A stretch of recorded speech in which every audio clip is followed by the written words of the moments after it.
অন্তর্বর্তী সরকারের উপদেষ্টা হিসেবে শপথ নিলেন ঢাকা বিশ্ববিদ্যালয়ের অবসরপ্রাপ্ত অধ্যাপক সিআর আবরার। সকালে বঙ্গভবনে তাকে শপথ পড়ান রাষ্ট্রপতি মোহাম্মদ শাহাবুদ্দিন।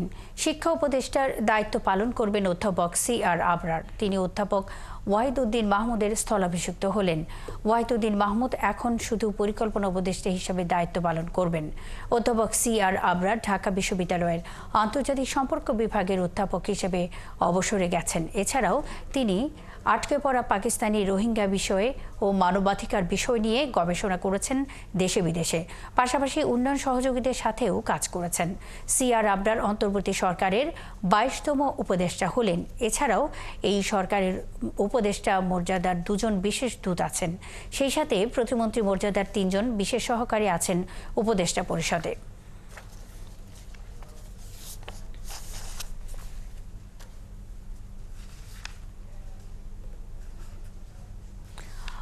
গুলশান থানার সাজিদ হত্যা মামলায় সাবেক বিচারপতি শামসুদ্দিন চৌধুরী মানিককে 2 দিনের রিমান্ডে পাঠিয়েছে আদালত।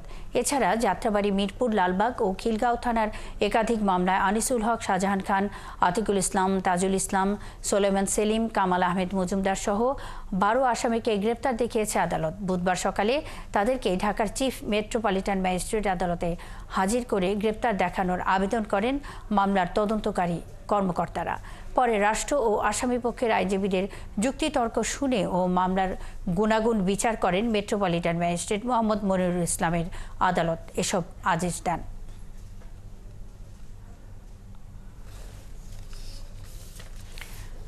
জুলাই অভ্যুত্থানে মানবতা বিরোধী অপরাধের মামলায় গাজীপুরের কোনাবাড়ী থানার সাবেক ভারপ্রাপ্ত কর্মকর্তা KM আশরাফ উদ্দিন ও কনস্টেবল আকরাম সহ 5 পুলিশ কর্মকর্তাকে আন্তর্জাতিক অপরাধ ট্রাইব্যুনালে হাজির করা হয়েছে। অভিযুক্ত অন্য আসামিরা হলেন OC Shafiqul Islam, constable Fahim Hasan, constable Mahmudul Hasan.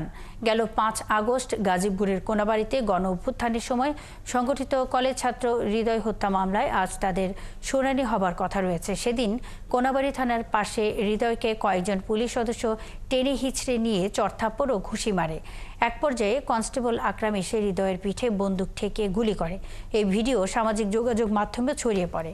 Constable আকরামকে আজ দ্বিতীয়বারের মতো ট্রাইব্যুনালে হাজির করা হয়েছে। এছাড়া 4 পুলিশ সদস্যকে গত 28 ফেব্রুয়ারি ট্রাইব্যুনালে হাজির করে গ্রেপ্তার দেখিয়ে কারাগারে পাঠানো হয়।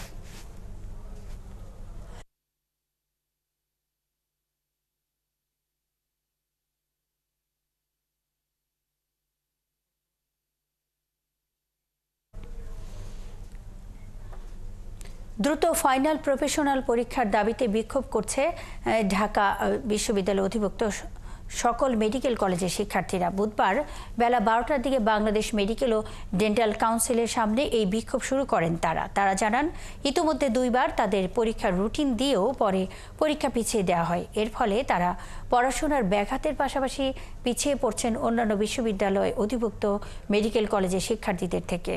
ক্যারিয়ারে দীর্ঘমেয়াদী জটিলতায় পড়ছেন বলে অভিযোগ করেন তারা। শিক্ষার্থীরা জানান, 2018-19 সেশনের শিক্ষার্থীদের ফাইনাল পরীক্ষা নিয়ে এমন গড়িমসির কারণে 1.5 বছর পিছিয়ে পড়েছেন তারা। তাই মার্চ মাসের মধ্যেই পরীক্ষা নেওয়ার দাবি জানান শিক্ষার্থীরা।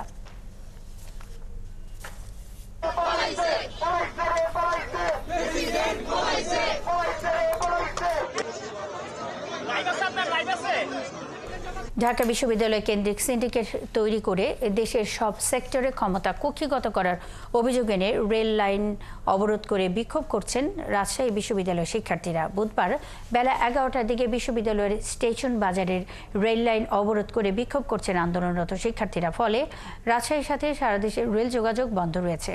আন্দোলনরত শিক্ষার্থীরা জানান, দাবি আদায় না হওয়া পর্যন্ত তারা রেল লাইন অবরোধ করে তাদের বিক্ষোভ কর্মসূচি চালিয়ে যাবেন।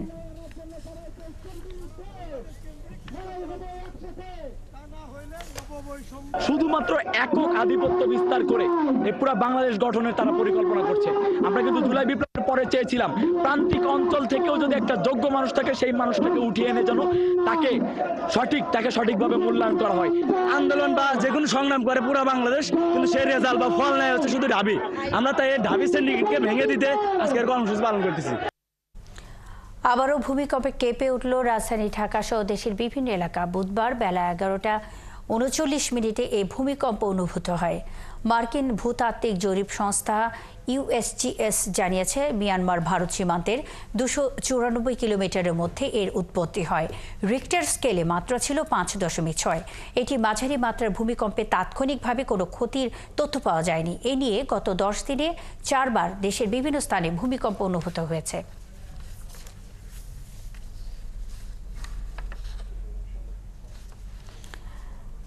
সাত দিনের সময় দিয়ে গাবতলী গরুর হাটের আশেপাশের অবৈধ স্থাপনা উচ্ছেদের অভিযান স্থগিত করেছে ঢাকা উত্তর সিটি কর্পোরেশন। সকালে গাবতলী গরুর হাট সংলগ্ন অবৈধ দোকানগুলি গুড়িয়ে দেওয়ার পাশাপাশি ইটের গদিঘর ভেঙে দেওয়া হয়। পরে উত্তর সিটির প্রশাসক জানান, এই জায়গাগুলো বৈধভাবে ভাড়া দেওয়া হবে। তবে উচ্ছেদ হওয়া দোকান মালিকদের দাবি, ইজারাদাররাই তাদেরকে এই জায়গা ভাড়া দিয়েছে।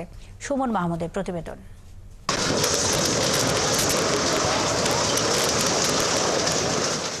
এক্সিভেটর আর বুলডোজার দিয়ে ঘুরিয়ে দেওয়া হয় উত্তর সিটি কর্পোরেশনের জায়গায় গড়ে ওঠা এসব অবৈধ স্থাপনা।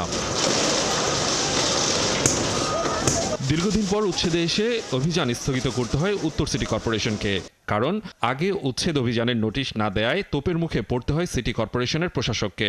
আর এর আগে ঘুরিয়ে দেওয়া হয় 25 থেকে 30টি দোকান। গাবতলী থেকে বিজিবি মার্কেট পর্যন্ত পুরো জায়গা জুড়ে অবৈধভাবে গড়ে তোলা হয়েছে ইট, বালি, সিমেন্ট, রড আর পাথরের গদিঘর। মাস শেষে ভাড়া দেওয়ার পরও বিনা নোটিশে উচ্ছেদ করায় ক্ষোভ প্রকাশ করেন দোকানিরা। 6,000, 7,000, 5,000, 4,000 এক মানে দোকান বুঝা জায়গা।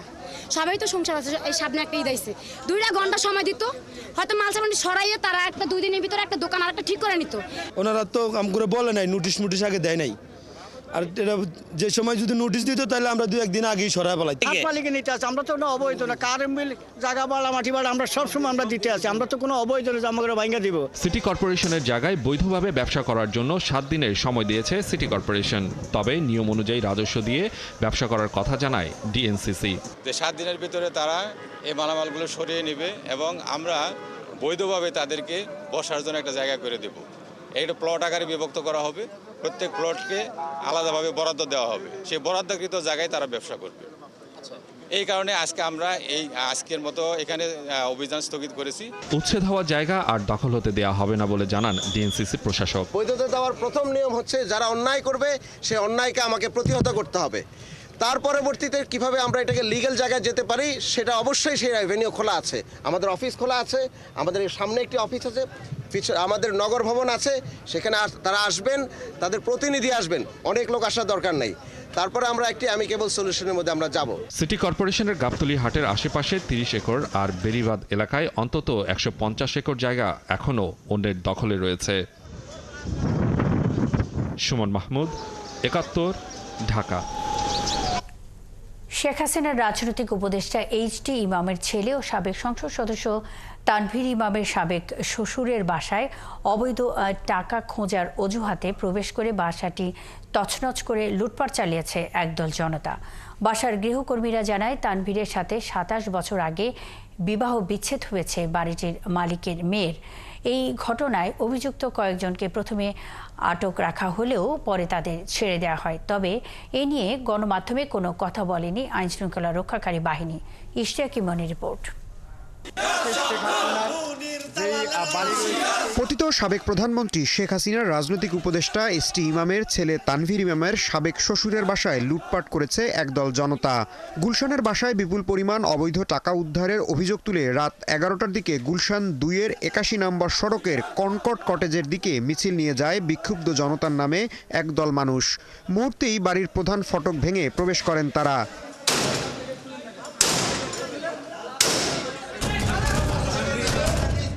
দরজা ভেঙে বাড়ির 5ম তলার ফ্ল্যাটে ঢুকে তছনছ করে আলমারি, ওয়ার্ড্রোব, লাগেজ থেকে শুরু করে সবকিছু। রাত 12টার দিকে ঘটনাস্থলে আসে গুলশান থানা পুলিশ। এর কিছু সময় পর আসে সেনাবাহিনীও। বাড়িতে প্রবেশকারীরা জানান, ফ্ল্যাটে এইচ.টি. ইমামের ছেলের অবৈধ টাকার খবরে ফ্ল্যাটে প্রবেশ করেন তারা। তবে আইনশৃঙ্খলা বাহিনী ছাড়া বাড়িতে প্রবেশ নিয়ে কোনো সদুত্তর দিতে পারেননি। এটা আমরা যে তল্লাশি করে দেখতেছি অবৈধ কিছু আছে কিনা, এটাই, আর কোনো কিছু না। না, আমরাই দেখতেছি নিজেরা, এটাই, আমাদের তো কোনো পারমিশন নাই। আমি এইখানে রানিং এর উপরে ছিলাম, আমার এই যে বাইক আছে, আমি বাইক নিয়ে তাদের পিছে পিছে মানে হঠাৎ দেখতেছি এই যে হট্টগোল, তো আমি আবার পিছে পিছে আসছি। 2-4টা বিবি থাকে, এগুলো নিয়ে প্যারা নিয়েন না আপনারা। না, আমরা প্যারা নিচ্ছি না। ঠিক আছে, আমরা যা করার আমরা করছি, আপনারা যা করার করছেন, যান। বাড়ির গৃহকর্মীরা জানান, তানভীর ইমামের সাথে 2 যুগ আগে বিবাহ বিচ্ছেদ হয় বাসার মালিকের মেয়ের। বাড়ির মালিক বর্তমানে বিদেশে থাকেন। বাইরে মিছিল দেওয়া লোকজন দরজা ভাঙ্গিয়া হওয়ার পরে ভিতরে ঢুকে গেছে। তখন পরে কি করবো, সব শিক্ষানি ভাঙ্গিয়ে গেছে, অনেক একটা লব্বর। তারপর আমি বলছি যে দাঁড়ান, আমরা, কারণ আমাকে তো জানে পরে যে সবটি ভাঙ্গে লাগছে, ভাঙ্গার পরে একটা বাকি দিচ্ছে। পরে আমি খুলে দিছি, কারণ খুলে একজন বাড়ি দিচ্ছে, এটা খোলে না, ইয়া করেন না কেন। রাত 2:30টার দিকে গণমাধ্যমের উপস্থিতিতে আইনশৃঙ্খলা রক্ষাকারী বাহিনীর সামনে দিয়েই ছাত্র জনতা পরিচয় দিয়ে বের হয়ে যান প্রবেশকারীরা। গুলশান বিভাগের উপপুলিশ কমিশনার সহ উপস্থিত আইনশৃঙ্খলা বাহিনীর কেউ এ বিষয়ে গণমাধ্যমে কোনো কথা বলেননি। ইশতিয়াক ইমন, 71, ঢাকা। পট পরিবর্তনের পর হাত খুলে রেমিটেন্স পাঠাচ্ছেন প্রবাসীরা। ফলে হু হু করে রেমিটেন্স আসছে দেশে। জানুয়ারিতে আসা $219 কোটি পর চলতি 2024-25 অর্থ বছরের দ্বিতীয় সর্বোচ্চ $252 কোটি 80 লাখ রেমিটেন্স দেশে পাঠিয়েছেন প্রবাসীরা। টাকার অঙ্কে যার পরিমাণ প্রায় 31,000 কোটি টাকার বেশি। কেন্দ্রীয় ব্যাংকের তথ্য অনুযায়ী গত বছর ফেব্রুয়ারিতে দেশে $202 কোটি রেমিটেন্স আসে। এই হিসেবে গত বছরের তুলনায় এর ফলে এবছর ফেব্রুয়ারিতে 25% রেমিটেন্স প্রবাহ বেড়েছে। দেশের ইতিহাসে এর আগে ফেব্রুয়ারিতে এত বেশি রেমিটেন্স আসেনি। অনুপধিকারী তরুণ জানাচ্ছেন বিস্তারিত। জানুয়ারির পর ফেব্রুয়ারি মাসেও রেমিটেন্সের পালে ঝোড়ো হওয়া। ফেব্রুয়ারিতে $252 কোটি 80 লাখ রেমিটেন্স পাঠিয়েছেন প্রবাসীরা। আগের ফেব্রুয়ারিতে এসেছিল $202 কোটি। সেই হিসেবে জানুয়ারির তুলনায় ফেব্রুয়ারিতে রেমিটেন্স বেড়েছে প্রায় $34 কোটি। আর গত বছরের একই সময়ের চেয়ে বেড়েছে $50 কোটি। প্রবাসী যারা আছে তারা অধিক মাত্রায় ব্যাংকিং চ্যানেল দিয়ে টাকা পাঠানোর চেষ্টা করছে। ব্যাংকগুলো প্রচেষ্টা চালাচ্ছে তাদের চ্যানেল দিয়ে টাকা আইনে, যাতে তারা ইম্পোর্ট এজেন্সিগুলোর জন্য পর্যাপ্ত ডলারের সংস্থান রাখতে পারে। সর্বোপরি বাংলাদেশ ব্যাংকের একটা গাইডলাইন্স এবং চাপ তো আছে, এবং সেই সবগুলোর একটা কম্বাইন্ড ইফোর্টই দেখতে পাচ্ছি এই পজিটিভ ইম্প্যাক্টটা। চলতি 2024-25 অর্থ বছরের 8 মাসে রেমিটেন্স এসেছে $1,849 কোটি। গত 2023-24 অর্থ বছরের প্রথম 8 মাসে এসেছিল $1,494 কোটি রেমিটেন্স। সেই হিসাবে গত অর্থ বছরের প্রথম 8 মাসের চেয়ে চলতি অর্থ বছরের প্রথম 8 মাসে রেমিটেন্স বেড়েছে $355 কোটি। এখন তো অবৈধ পথে আসলেও যেই দাম পায়, ব্যাংকেও কাছাকাছি সেই দাম পায়। আগের ব্যবধানটা তো নাই, খুব কম ব্যবধান। সেই কারণে এখন অনেকেই সেই ব্যবধান হুন্ডির মাধ্যমে যারা পাঠাতো তারাও হয়তো ব্যাংকের মাধ্যমে পাঠাচ্ছে। খালি হুন্ডির অংশটা ব্যাংকে আসলেই তো রেমিটেন্স বেড়ে যাবে। গার্মেন্টস সেক্টরের ফরেন এক্সচেঞ্জ আর্ন করার জন্য যে পরিমাণে ইম্পোর্ট করতে হয়, আপনি যদি ইম্পোর্টকে ওখানে মাইনাস করেন তাহলে কিন্তু সেকেন্ড পজিশনে নেমে আসে, এবং হাইয়েস্ট পজিশনে থাকে হচ্ছে আপনার এই জনশক্তি রফতানির যে আয়, তাদের জন্য কোনো ফরেন কারেন্সি খরচ করতে হয় না। এর আগে গত ডিসেম্বরে দেশের ইতিহাসে সর্বোচ্চ $2.64 বিলিয়ন রেমিটেন্স আসে। আর এ নিয়ে চলতি অর্থ বছরের দ্বিতীয় মাস আগস্ট থেকে ফেব্রুয়ারি পর্যন্ত টানা 7 মাস প্রতি মাসে $2 বিলিয়ন অতিক্রম করেছে রেমিটেন্স। না, আমেরিকা থেকে বেশি আসার কারণ তো বেসিক্যালি আপনার আমাদের এক্সচেঞ্জেরটা যদি মার্কেটাইজ হয়, তখন আমেরিকান লোকজন টাকা পয়সা বেশি পাঠাতে পছন্দ করে। যে সবাই যে দেখতেছে যে আমাদের নতুন গভর্নমেন্ট কন্টিনিউ করতেছে, সুতরাং the things are stable. Remittance বাড়াচ্ছেন শ্রমিকরা দেশকে ভালোবেসে। তবে বাংলাদেশের কত শ্রমিক এখন বিদেশে কাজ করে? 1.5 না 2 কোটি, সেই হিসেব নেই কারোর কাছে। আবার মেয়াদ শেষ ও অসুস্থতার কারণে কত শ্রমিক দেশে ফেরত এসেছে, কিংবা কতজন প্রবাসী মারা গেছেন, তারও হিসেব নেই সরকারের কাছেও। অনুপধিকারী তরুণ, 71, ঢাকা। সারা দেশে শুরু হয়েছে সাশ্রয়ী মূল্যে টিসিবির পণ্য বিক্রি, যেখানে 450 টাকার প্যাকেজে চাল, ডাল, চিনি, তেল সহ নানা সামগ্রী দেয়া হচ্ছে। পণ্য কিনতে প্রতিটি ট্রাকের সামনে দেখা যায় ক্রেতাদের দীর্ঘ সারি। বেশিরভাগ এলাকায় ঘন্টার পর ঘন্টা লাইনে দাঁড়িয়ে থাকা সহ নানা অব্যবস্থাপনার অভিযোগ করেন ক্রেতারা। সহকর্মীদের তথ্য ছবিতে প্রতিবেদন। চট্টগ্রামে রমজানের শুরুর দিন থেকেই দেয়া হচ্ছে টিসিবির পণ্য, যা সুলভ মূল্যে পেতে বেশ বিপাকে পড়তে হয় গ্রাহকদের। কারাকারি অবস্থার মধ্যে বেশিরভাগ ক্রেতা চলে যান পণ্য না নিয়ে। সংকট এড়াতে বুধবার থেকে ডিলারদের প্রতি ট্রাকে পণ্য দেওয়া হচ্ছে 400 জনের। কর্তৃপক্ষ বলছে বিতরণের পরিমাণ দ্বিগুণ করায় এখন আর কাউকেই হতাশ হতে হবে না। আগে চাচ্ছিল মাল কম ছিল 200 জনের মাল, এখন যেহেতু 400 জন দিবে মানুষ একটু সুযোগ পাবে, এটা নিতে পারবে। চট্টগ্রাম মহানগরী ছাড়াও আমরা আজকে থেকে 3 পার্বত্য জেলা এবং কক্সবাজারে প্রতি জেলা সদরেই শুধু 5টি পয়েন্টে আমরা 400 জনের করে টোটাল 2000 জনের পণ্য বিতরণ করতেছি। ময়মনসিংহেও ঘন্টার পর ঘন্টা ট্রাকের জন্য লাইনে দাঁড়িয়ে থাকার অভিযোগ গ্রাহকদের। অর্ধেক লাইনের মাল দিয়া কইব অর্ধেক লাইনের মানুষ জানগা আর মাল নাই, মাল শেষ। ভোগান্তিটা হয় এই জন্য যে আমাদের কাজ ফালায় আসে দাঁড়ায় থাকে, যা কোনোদিন মাল পাওয়া যায় কোনোদিন পাওয়া যায় না। সকালে 7টা থেকে আইলে 3টা মন্ত্রী বই তেমন লাগে। খুলনা নগরীর 31টি ওয়ার্ডের 45টি পয়েন্টে দেয়া হচ্ছে টিসিবির পণ্য। তবে প্যাকেজে পণ্যের পরিমাণ বাড়ানোর দাবি সুবিধাভোগীদের। বাজারে যে দাম সেই তুলনায় আমরা অনেক কম দাম পাচ্ছি এখানে। আমরা দিন মজুর, আমরা দিন আনি দিন খাই, সেই হিসেবে সরকার আমাদের জন্য এটা ভালোই করছে। এরা ঠিক মতন মাল দেওয়ার চেষ্টা করতেছে, কিন্তু আমাদের মধ্যে আমরা ঠিক নাই। খোলা বাজারের চেয়ে কম দামে তেল, ডাল ও চাল পেয়ে খুশি রংপুরের কম আয়ের মানুষ। যে লাইনে প্রাপ্য সে পাচ্ছে না সঠিক সময়ে, এটা ডিসিপ্লিনের যথেষ্ট অভাব। ওই তো খেলার চালি মারামারি বুকে চাপা চুপে দিয়ে পারলাম, পুরুষ মানুষ মেয়ে মানুষ একসাথে দিছে। বরিশালেও 10টি ট্রাকে করে 30টি ওয়ার্ডে দেওয়া হচ্ছে টিসিবি পণ্য। এখানে দেওয়া হচ্ছে চাল, ডাল সহ 5টি সামগ্রী। গাজীপুরে প্রতিদিন 2000 পরিবার কিনতে পারবেন টিসিবির পণ্য। দামে সন্তোষ জানান ক্রেতারা। 450 টাকায় 2 কেজি তেল, 2 কেজি মসুরির ডাল, 1 কেজি চিনি, ছোলা পেয়েছি, তাতে আমরা অনেক খুশি আছি। এই কার্যক্রম শুক্রবার ও সরকারি ছুটির দিন ব্যতীত চলমান থাকবে। আব্দুল আল মামুন, 71। ঈদের কেনাকাটা পুরোদমে শুরু না হলেও ক্রেতাদের চাহিদার কথা মাথায় রেখে প্রস্তুত ফ্যাশন হাউসগুলো নিত্য নতুন ডিজাইন আর কালারফুল পোশাকের মধ্য থেকে ঈদের জন্য পছন্দের পোশাকটি কিনতে শপিং আউটলেটগুলোতে আসতে শুরু করেছেন ক্রেতারা। প্রতি বছর মতো এবারও ক্রেতাদের ঈদ আয়োজন নিয়ে প্রস্তুত দেশীয় ব্র্যান্ড সারা ফ্যাশন। বিস্তারিত জানাচ্ছেন হুমায়রা সিদ্দিকা। সামনে ঈদ, আর এই উপলক্ষে নারী পুরুষ ছোট বড় সবার জন্যই নজর করা ডিজাইনের পোশাকের পসরা সাজিয়েছে সারার বসুন্ধরা সিটির আউটলেট।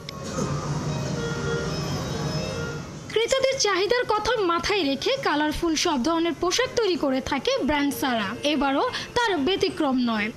গেল বছরের মতো এবারও নজর করা ডিজাইন আর রঙের প্রতি আলাদা নজর দিয়েছে ফ্যাশন হাউসটি। নারীদের পোশাকের ক্ষেত্রেও রয়েছে নানা বৈচিত্র্য। এখানে কালেকশনসগুলো আরও অনেক ভালো, আর আরও যত দিন যাচ্ছে তত আরও বেশি এনরিচড হচ্ছে। নারীদের পছন্দের তালিকার শীর্ষে রয়েছে শাড়ি। এবার সারাতে পছন্দের সেই শাড়ি পাওয়া যাবে 1500 থেকে 4000 টাকার মধ্যে।